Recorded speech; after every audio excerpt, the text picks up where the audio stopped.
So we want to welcome you to our rally, our unity rally, for a united black front, to unite all factions of our people, to unite every one of the 20 million so-called Negroes into one group. And you'll notice, whenever the white man thinks that we're going to call a rally to knock our own kind, you see him jammed out here. He wants to hear us say something against King or against Bunch or against Farmer, against someone of our own kind. He jams out here. But when you call a rally for black people to unite, let's get together, you don't see too many white folks then. They don't like black people to get together in unity and harmony. As long as you and I are going to attack each other or talk about each other or heap scorn and ridicule upon each other, the white man gets his kick. But when he knows that we're going to come together in unity and harmony, he won't get his kick, he will get kicked.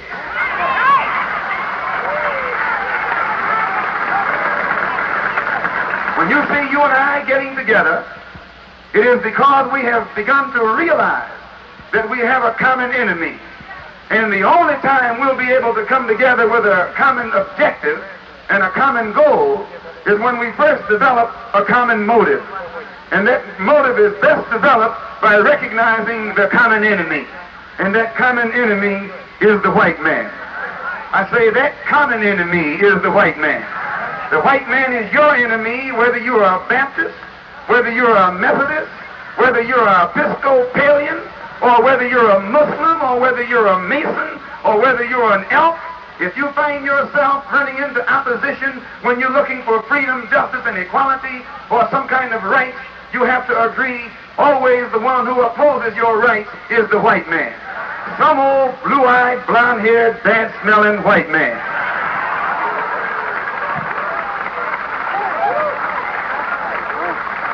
When he puts his club upside your head, he doesn't care whether you're a Baptist, a Methodist, but he does want to know whether or not you're a Muslim. Because he knows if you're a Baptist or a Methodist, you're going to turn the other cheek. You're going to try and love your enemy. You're going to pray for them that despitefully use you. So he's not worried about you. But he knows if you're a Muslim, you're not going to turn the other cheek. If you pray for him, you pray that God kills him, or God helps you to kill him. That's the only kind of prayer you pray. It's time for you and me to unite, to get together and get this big white ache off our back. You got a bad habit. You're hooked and don't know it.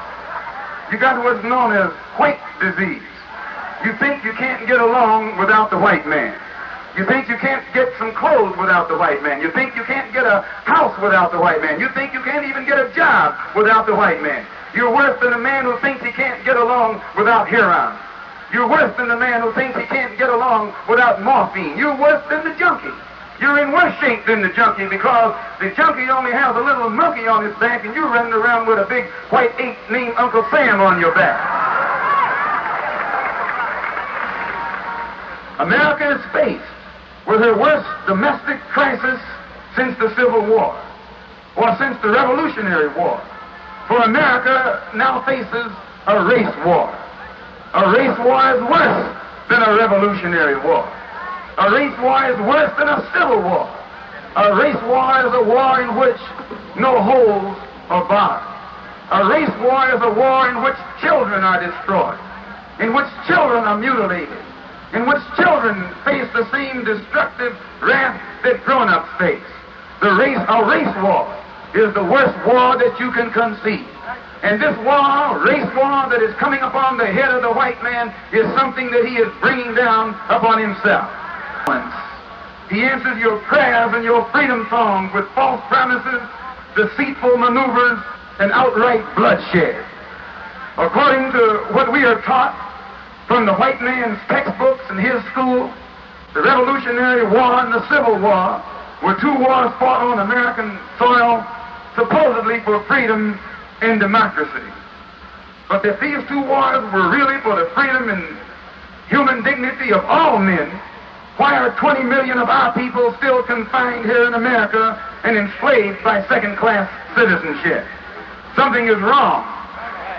The truth is that the Revolutionary War was fought on American soil to free the American white man from the English white man. The Revolutionary War was never fought to provide freedom and democracy in this white country for the black man. Our people remain slaves here in America even after the Declaration of Independence was signed. In fact, most of the white founding fathers who signed the Declaration of Independence were nothing but slave owners themselves. It is sheer hypocrisy, sheer ignorance, sheer insanity for our people here in America to celebrate the 4th of July as Independence Day, while white America still denies us first-class citizenship that goes with an independent people. And it is nothing but hypocrisy for the American white man to pretend that the Revolutionary War was truly a war of independence as long as 20 million black people here in America are denied the privileges of an independent people. Don't let the white man fool you. Don't let the white man smile at you and lull you to sleep. Behind that smile is a vicious heart.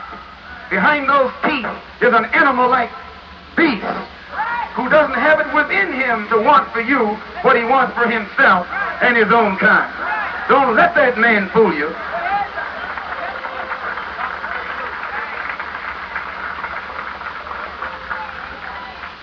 When you look at that man, you're supposed to see him for exactly what he is. And if you want to know what he is, examine his deeds. Forget his words. He got a whole lot of pretty sounding words. Watch his deeds. His deeds are like the deeds of a snake, the deeds of a serpent, the deeds of a dragon, the deeds of a reptile, the deeds of a beast. Why, nothing but a race of beasts would take dogs and stick them on little black babies. Nothing but a race of beasts will stick dogs on black children and black women. Nothing but a race of beasts. And it is these deeds today that's causing the wrath of God to come down upon the head of the white man. And when you see him as he is and see how much hell he's catching, you're out of his mind to want to be with him. You're out of your mind to want to integrate with him. And you're really out of your mind if you take time to forgive him and ask God to have mercy on him. No, ask God to judge him. Ask God to do unto him as he has done unto you.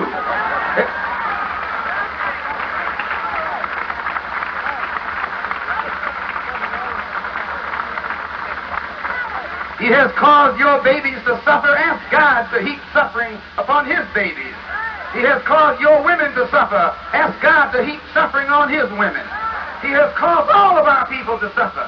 You can't deny that. You may not like my saying it, but you can't deny it. Why, you got scars and knots on your head from the top of your head to the bottom of your feet. And every one of those scars is evidence against the American white man and his inhumanity to man.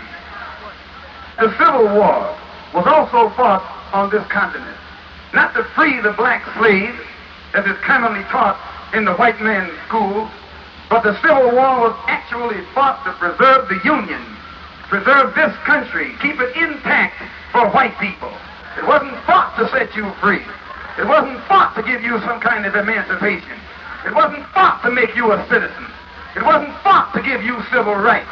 It wasn't fought because they respected you and loved you as a human being. It was fought out of greed. It was fought out of selfishness. It was fought to keep this country intact for their own white selves. In essence, this only means that the American white man fought the Revolutionary War to get this country for himself. And he then fought the Civil War to keep this country intact for himself. And today, he will now fight a race war to keep from having to share this white country on an equal basis with anyone else but his white self, especially on an equal basis with his 20 million former slaves.